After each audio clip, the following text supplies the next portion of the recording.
Fellow Ghanaians, good evening. I'm speaking to you tonight from Periase Lodge after having just completed the last cabinet retreat of government for this year. And I thank you for allowing me into your homes once again. It is a little over 7 months ago since I started providing updates on the measures government was putting in place in response to the novel coronavirus disease. I've provided so far 17 updates which have demonstrated the coordinated approach we initiated towards winning the battle against the pandemic. We can safely say that the benefits are showing. During my last update a month ago, we had a total of 507 active cases. 45,258 persons had recovered, and 297 persons had unfortunately died. As of Friday, 16th October, the number of active cases has declined further to 398, with 46,664 persons fully recovered from the virus, putting our recovery rate at 98.5%. 13 more deaths have occurred, bringing the total number of deaths tragically to 310, out of a total number of 510,074 persons tested.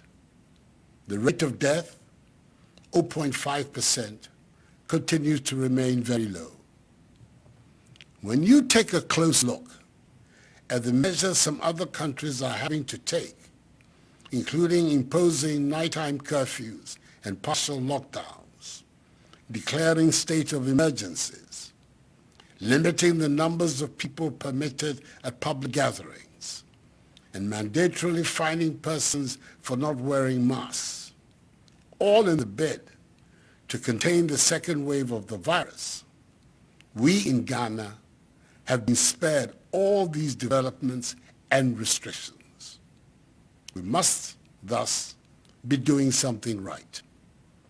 In fact, our favorable situation at the moment is thanks to the effectiveness of government policies, the cooperation of you, the Ghanaian people, and ultimately to the grace of God. The science and data tells us that the trajectory of the virus in Ghana mirrors that of an epidemic with reduced disease activity. Our daily infection rates are no longer in the hundreds as they were some time back. Presently, they are in the tens, averaging 25 new cases per day in the course of last week.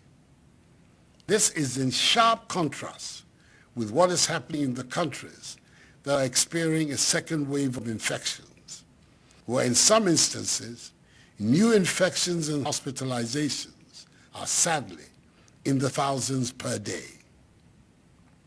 In spite of our successes, I'd like to reiterate that this virus remains something of a mystery, and we should always rather err on the side of caution and continue to observe the protocols that have brought us to where we are.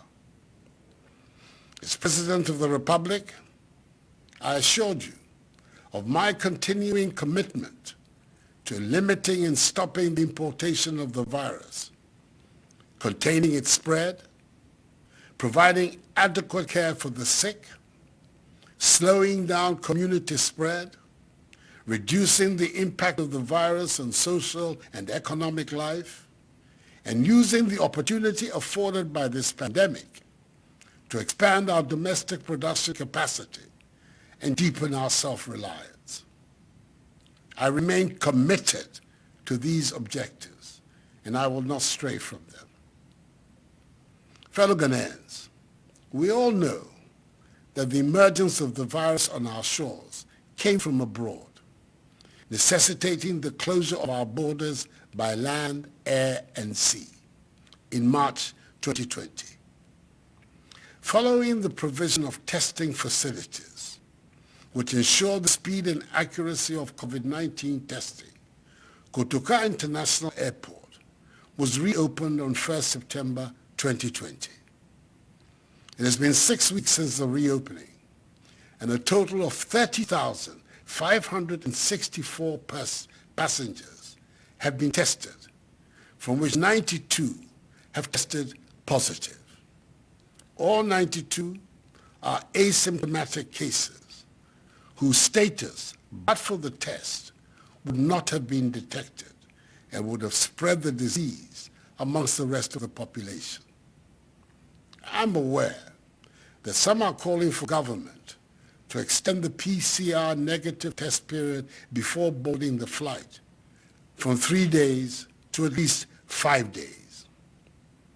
I believe, in the context of the second wave of infections that is engulfing so many countries of Europe and America, that we have to insist on the 3-day period. It is better to be safe than sorry. Indeed, across the country, government has seen to the expansion of COVID-19 testing facilities from the initial 2 to 16, which include those of private sector providers. Additionally, some hospitals across the country have been equipped with the capacity to test for COVID-19. We now have more dedicated treatment facilities for dealing with the disease and have also improved considerably the availability of PPEs for our health workers. It is reassuring that we no longer have news of shortages or lack of PPEs. Through a public-private partnership, our nation is the beneficiary of a 100-bed infectious diseases center located at the Ga East Municipal Hospital, with plans in the offing to replicate it in Kumasi, Takoradi, and Tamale. Inasmuch as we currently have no patients at the isolation centers, I express the gratitude of the nation once again to private and religious bodies who provided their facilities to support the fight. These laudable efforts have manifested the collective will of the majority of Ghanaians to rally together, irrespective of ethnic, religious, or partisan political considerations, to help win this fight. It is important for me to stress that the cost of providing for the care of most persons stricken with the virus is being borne by government, ensuring that persons who tested positive and were in need of health care received it promptly. The strategic, controlled, progressive, safe easing of restrictions continues, with its overarching objective being to restore our lives and economy back to normal. SHS2 and JHS2 students are back in school, as are some students in tertiary institutions and colleges. Indeed, the academic year for new and continuing university students will commence from January 2021. Football, the passion of the nation, will return in 2 weeks. Private burials, still with a maximum of 100 persons, are being performed, and the limit on the numbers of persons who can attend conferences, workshops, and award events has been lifted, subject to the strict adherence of COVID-19 protocols. On the economic front, according to the Bank of Ghana, the Ghanaian economy is recovering faster than initially anticipated. Consumer confidence is bouncing back strongly and is today above pre-lockdown levels. Business confidence has also increased, reflecting the improving macroeconomic conditions, stability of the exchange rate, lower input prices, moderation in lending rates, and positive industry prospects. Consumer spending, industrial consumption of electricity, and construction activities have all reached pre-lockdown levels, whilst tourist arrivals and port harbor activity are gradually edging upwards. So I urge all of you, my fellow Ghanaians, to continue to comply with the strict hygiene, mask wearing, and social distancing protocols that have become part of our daily routines. This is the surest way by which we can defeat the virus and avoid a second wave of infections. The outlook on our battle against COVID-19 remains optimistic, for which we thank God and you, the Ghanaian people.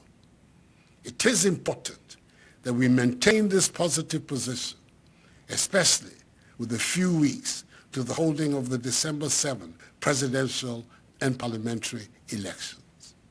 Enuanom, nhyehyɛe a yɛayɛ ɛfa yareɛ no, Onyankopɔn adaroma, ɛyɛ adwuma. Nanso, yare no da so wɔ hɔ. Nti mesrɛ mo, titiriw, mo firi fie a, monkɔ so nhyɛ mask no. Na mondi mo ho ni. Na ɛno na ɛbɛboa yɛn, abɔ yɛn ho ban. Na ma yɛn kwan apam yareɛ no koraa ɛfiri yɛn man mu. Anyame me, gbedia no, ni woto ke ha hilane, mi modromona, chuni, chihela yako, ni wo titu, ke wo shishia, wo maske, ni wo he, fale, noni wo ke ba sa hilane, koni wo ha hilane, aje wonte kura. I've said before, let us continue to look out for one another and remain each other's keeper. And I'm confident that by so doing, we will emerge victorious in the fight against COVID-19. 0 active cases must be the goal.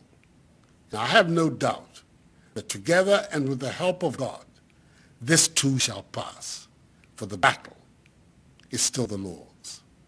May God bless us all in our homeland, Ghana, and make her great and strong. I thank you for your attention, and good night.